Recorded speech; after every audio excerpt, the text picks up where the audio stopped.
गुस्से से भरा हुआ मलकित अपने घर पहुंचा। वे सीधे अपने बाप के कमरे में गया। बलबीर खाना काउच पर बैठा हुआ था।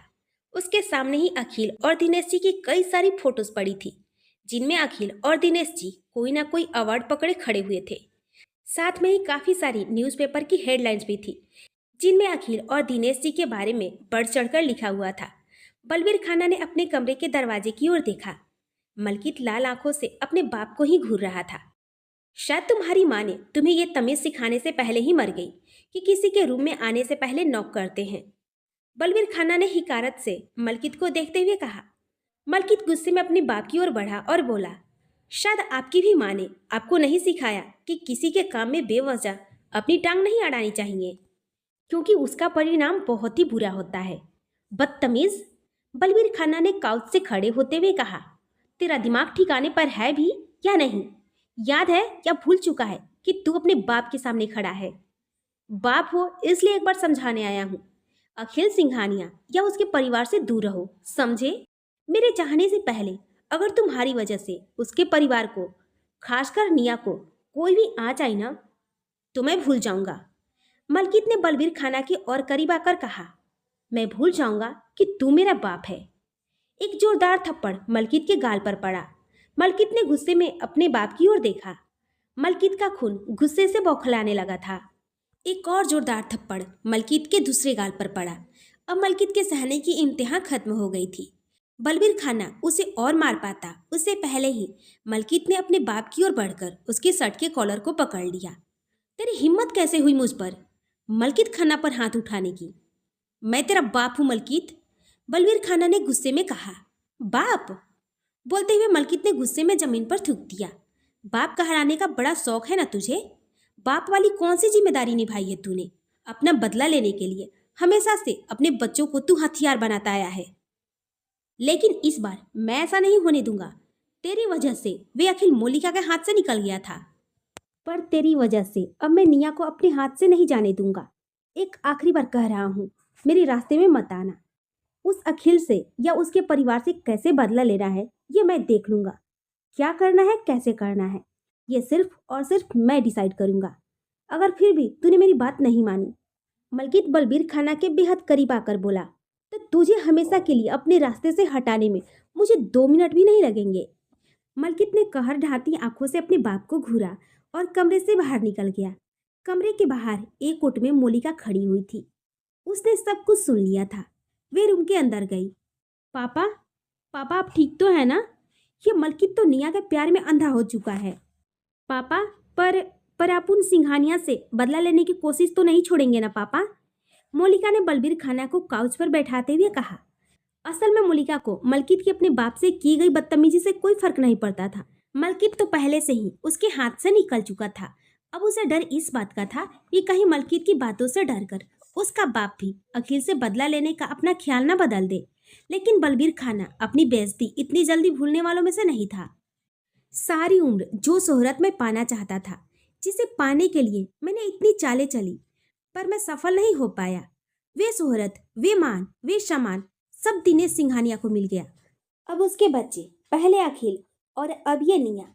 इसने तो मुझसे मेरे बेटे को ही जुदा करने की हिकामत की है। तुमने देखा, देखा तुमने मोलिका, मलकित कैसे मेरा कॉलर पकड़कर मुझसे बात कर रहा था।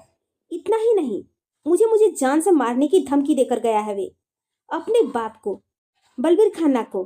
बलबीर खाना ने अपना नाम जोर से चिल्लाते हुए पुकारा। एक पल को उसके गुस्से से मोलिका भी सहम गई थी, पर अंदर ही अंदर वे खुश भी थी।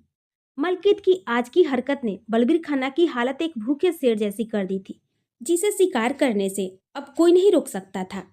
सुबह अहाना की नींद खुली। वे अभी भी अखिल के बाहों में थी। कल रात के पल याद आते ही अचानक से अहाना के चेहरे पर मुस्कुराहट आ गई। अहाना ने और कसकर खुद को चादर से लपेट लिया। क्या हुआ अहाना? अभी भी कल रात के पलों को याद करके शर्म आ रही है? अखिल ने अहाना को अपनी तरफ खींचते हुए कहा। आप आप कब से उठे हुए हैं अखिल? अहाना ने हैरानी से अखिल की ओर देखते हुए पूछा। अखिल ने अहाना की तरफ अपना चेहरा बढ़ाकर अहाना के होठों को किस कर लिया। अभी कुछ ही वक्त पहले आंख खुली है। आप सोई हुई इतनी प्यारी लग रही थी अहाना। मैं बस आपको देखता ही रह गया और दोबारा से सो नहीं पाया। अखिल की बात सुनकर अहाना मुस्कुरा दी। आप थोड़ी देर सो जाइए, तब तक मैं शावर ले लेती हूँ। अहाना ने खुद को चादर में लपेटते हुए ही कहा। अखिल भी झट से उठ बैठा। मुझे अब नींद नहीं आ रही, मुझे भी शावर लेना है, अखिल ने कहा। पहले मुझे जाने दीजिए, अहाना ने बेड से उठते हुए कहा। नहीं, आज हम दोनों साथ में ही शावर लेंगे। अखिल ने पास में पड़ा हुआ टॉवेल लपेटा और वे भी बेड से उठ गया और अहाना के सामने आकर बोला, अखिल, ये क्या बात हुई? सामने से हटिए और मुझे जाने दीजिए। मैंने एक बार कह दिया ना अहाना, अगर आप नहीं मानी तो क्या कर लेंगे आप अखिल? अहाना ने अखिल को घूरते हुए कहा। अखिल अहाना के करीब आ गया। उसके चेहरे पर शरारती मुस्कान थी। अगर आपने मेरी बात नहीं मानी तो मैं अभी इसी वक्त आपका ये चादर हटाकर फेंक दूंगा। अखिल ने अहाना का जिस्म पर अपना हाथ फिराते हुए कहा। अखिल! अहाना ने एक हाथ से अखिल का हाथ पकड़ लिया, दूसरे हाथ से अहाना ने चादर को कसकर पकड़ा हुआ था। अखिल ने अहाना का हाथ अपने हाथ में कस लिया और अगले ही पल अहाना को अपनी बाहों में उठा लिया। अहाना एक बार फिर से अखिल के बदन की खुशबू में खोने लगी थी। अखिल एक बार फिर से अहाना के बदन में खो जाना चाहता था। अखिल ने बाथरूम में आकर अहाना को बाथटब में लेटा दिया। अहाना की आंखों में अखिल के लिए बेशुमार मोहब्बत थी और एक बार फिर से अखिल की हो जाना चाहती थी। अखिल अहाना की ओर ही देख रहा था। अखिल ने अपना टॉवेल हटा दिया। अहाना ने शर्माकर अपनी आंखें बंद कर ली। अखिल ने बाथटब को पानी से भर दिया था। वे भी अहाना के पास आ गया। अहाना अखिल के बदन से चिपकी हुई थी। अखिल ने धीरे से अहाना के कान के पीछे किस किया। अहाना के शरीर में सिहरन सी दौड़ गई। अखिल अहाना के होठों की ओर बढ़ गया और पूरी शिद्दत के साथ उन पर अपना हक जताने लगा। धीरे धीरे अखिल के प्यार में अहाना भी खोने लगी थी। कुछ पलों बाद अहाना ने खुद से ही अपने चादर को अलग कर दिया और बाथटब से बाहर फेंक दिया। अखिल ने नजर भर अहाना को देखा। अहाना की नजरें जब अखिल से मिली तो वे अखिल की बाहों में अपने जिस्म को छिपाने लगी। अखिल के हाथ धीरे धीरे अहाना के बदन पर चलने लगे थे। अहाना ने एक बार फिर से खुद को पूरी तरह अखिल को सौंप दिया था। अरे निशांत बेटा, आप आइए बेटा। दिनेश जी ने न्यूज़पेपर टेबल पर रखा और सोफे से उठते हुए कहा। नमस्ते अंकल। निशांत ने आगे बढ़कर दिनेश जी के पांव छू लिए। आओ निशांत बेटा, हम सब ब्रेकफास्ट ही करने वाले थे, तुम भी बैठो साथ में। देविका जी ने डाइनिंग टेबल पर ब्रेकफास्ट लगाते हुए कहा। निशांत ने देविका जी के पैर छूकर उनका भी आशीर्वाद लिया। थैंक्स आंटी, लेकिन मैं ब्रेकफास्ट करके आया हूँ। मैं बस निया को कॉलेज के लिए लेने आया था। अरे, तुमने क्यों तकलीफ की बेटा? निया को तो ड्राइवर भी छोड़ आता कॉलेज, दिनेश जी ने कहा। इस वक्त ड्राइवर पर मैं और अखिल जीजू भरोसा नहीं कर सकते थे, निशांत ने बहुत ही धीरे से कहा। क्या हुआ बेटा, कुछ कहा आपने? दिनेश जी ने निशांत की ओर देखकर पूछा। जी हाँ अंकल, वे अखिल जीजू बोलकर गए थे मुझे कि जब तक वे वापस नहीं आ जाते तब तक मैं ही निया को कॉलेज ले जाया करूं और फिर घर पर ड्रॉप भी कर दूं, निशांत ने कहा। यह अखिल भी ना हमेशा घर के बारे में सोचकर चलता है, देविका जी ने मुस्कुराते हुए कहा। निशांत, तुम इतनी सुबह घर पर, मुझे बताया क्यों नहीं? निया ने सीढ़ियों से उतरकर निशांत की ओर आते हुए कहा। अचानक से उसका ध्यान पास में खड़े दिनेश जी और देविका जी पर गया तो निया एकदम से शर्मा गई। उसने अपना सिर झुका लिया। दिनेश जी और देविका जी ने एक दूसरे की ओर देखा और मुस्कुरा दिए। मैं तुम्हें लेने आया था निया, कॉलेज के लिए, निशांत ने कहा। निशांत की बात सुनकर निया मन ही मन खुश हो गई। अपनी खुशी को वे देविका जी और दिनेश जी के सामने बयान नहीं कर सकती थी। अच्छा मम्मी, हम चलते हैं। निया के चेहरे पर खुशी सभी को साफ दिखने लगी थी। अरे अरे, नाश्ता तो कर लो निया, देविका जी ने हैरानी से निया की ओर देखते हुए कहा। मम्मी, हम लेट हो रहे हैं, मैं कॉलेज कैंटीन से ही कुछ खा लूंगी, निया ने बहाना बना दिया। दिनेश जी ने अपने हाथ में बंधी घड़ी की ओर देखा और बोले, ये आजकल के बच्चे भी ना। मुस्कुराते हुए दिनेश जी डाइनिंग टेबल पर बैठ गए। देविका जी भी मुस्कुरा रही थी।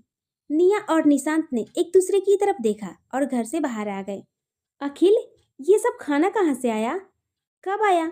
मुझे तो यहाँ पर एक भी इंसान नहीं दिखाई दे रहा। अहाना ने हैरानी से अखिल की ओर देखा। आप ये सब मत सोचिए, इस लोकेशन को देखिए, कितनी अच्छी जगह है, और ये देखिए, आपका फेवरेट ब्रिटिश ब्रेकफास्ट है।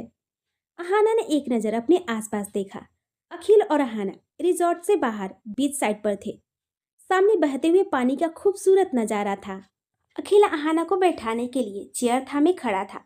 अहाना मुस्कुराकर अखिल के पास आ गई और चेयर पर बैठ गई। अखिल ने अपनी चेयर भी अहाना के पास कर ली और मुस्कुराने लगा। अखिल, आप जो मुझे हर वक्त इतना स्पेशल फील करवा रहे हैं, मुझे ये किसी सपने से कम नहीं लग रहा। अहाना ने अखिल के हाथों को थाम लिया और प्यार से अखिल की आंखों में देखने लगी। मैं आपको हमेशा स्पेशल फील करवाता रहूंगा अहाना, क्योंकि आप सच में मेरे लिए स्पेशल है। अखिल ने अहाना का हाथ पकड़कर उस पर किस कर दिया। अहाना ने अपनी पलकें झुका ली। अखिल ने अहाना का चेहरा अपने हाथ में लिया और बोला, अपने आप को तन से भी मुझे सौंप कर आपने मुझे दुनिया की हर खुशी से नवाजा है अहाना। इसके लिए मैं आपका शुक्रगुजार हूँ। ये आपका हक था अखिल। अहाना ने अखिल के हाथों को कसकर अपने हाथों में दबा लिया। तो क्या ये हक मुझे हर रात मिलेगा? अखिल ने शरारती अंदाज में अहाना से पूछा। मेरे कहने पर आप हक जताना छोड़ देंगे? अहाना ने भी अखिल की आंखों में देखते हुए कहा, आपकी मर्जी जरूरी है अहाना, और हमेशा मेरे लिए मायने रहेगी। अखिल ने अपनी बात कहकर अहाना के होठों पर किस कर लिया। अहाना को हर पल हर घड़ी अखिल से मोहब्बत हो रही थी। अखिल की बातें सुनकर ये मोहब्बत बढ़ती ही जाती थी। अहाना अपनी चेयर से उठकर अखिल के गोद में बैठ गई। अखिल मुस्कुराने लगा था। उसे पता था कि आगे क्या होने वाला है। जो उसने सोचा था वही हुआ। अगले ही पल अखिल के होठ अहाना के होठों की गिरफ्त में थे। अहाना अपना बेशुमार प्यार अखिल पर लुटा रही थी। अखिल भी अपने कंट्रोल में नहीं रहा था। वह भी अहाना का साथ देने लगा था। किस करते हुए ही अखिल ने अहाना को गोद में उठाया और टेबल पर बैठा दिया। एक पल के लिए भी दोनों एक दूसरे के होठों को छोड़ने के लिए तैयार नहीं थे। दोनों के हाथ एक दूसरे के जिस्म को एक्सप्लोर करने में लगे हुए थे। अचानक से अहाना का हाथ लगने से टी पॉट टेबल से नीचे गिर गया। उसके टूटने की आवाज से अखिल और अहाना एक दूसरे से अलग हुए। दोनों ने एक दूसरे की आंखों में देखा। दोनों ही मुस्कुराने लगे और उन्होंने अपनी नजरें झुका ली। अखिल और अहाना हर तरह से अपनी हनीमून को एंजॉय कर रहे थे। अखिल अहाना को स्पेशल फील करवाने के लिए हर पल कुछ न कुछ नया करता रहता था। अहाना को पानी से थोड़ा बहुत डर लगता था, लेकिन अखिल के साथ से उसका ये डर भी दूर हो गया था। अखिल के मनाने पर अहाना डीप से डाइविंग के लिए मान गई थी। पानी के अंदर भी एक पल के लिए अखिल ने अहाना का साथ नहीं छोड़ा। अलग अलग तरह के जीवों को देखकर अहाना बहुत ही खुश थी। उसे तो उम्मीद ही नहीं थी कि कभी लाइफ में वे कोई ऐसा भी एक्सपीरियंस करेगी। अखिल और अहाना रात को बीच पर लेटकर तारों को देखते थे। रात के वक्त मालदीव का नजारा किसी जन्नत से कम नहीं होता था। इस जन्नत में अहाना और अखिल ना जाने कितनी ही बार एक दूसरे के हो चुके थे।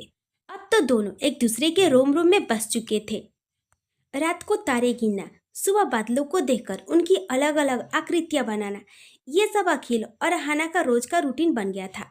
अखिल की पसंद की हुई सभी ड्रेसेस अहाना ने पहन ली थी, जिन्हें पहनकर वे सच में बहुत ही खूबसूरत लगती थी।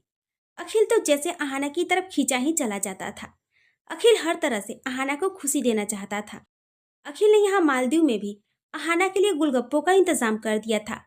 अहाना की खुशी का तो अंदाजा ही नहीं लगाया जा सकता था। अहाना के लिए ये हनीमून ट्रिप किसी नई दुनिया से कम नहीं था। अखिल और अहाना का रिजॉर्ट वाला बेडरूम उन दोनों की कितनी ही हसीन रातों का गवाह था। आज उनके हनीमून की आखिरी रात थी। आज की रात अहाना का मूड थोड़ा ठीक नहीं था। ऐसा नहीं था कि वे घर नहीं जाना चाहती थी, पर इस रिजॉर्ट की, यहाँ के माहौल की, इन हवाओं की अहाना को आदत हो चुकी थी। अहाना को आदत हो चुकी थी। अखिल अहाना के दिल की बात समझ चुका था। इसलिए अखिल आज की रात अहाना को जो खुशी देने वाला था, उसके बारे में अहाना ने सपने में भी नहीं सोचा था।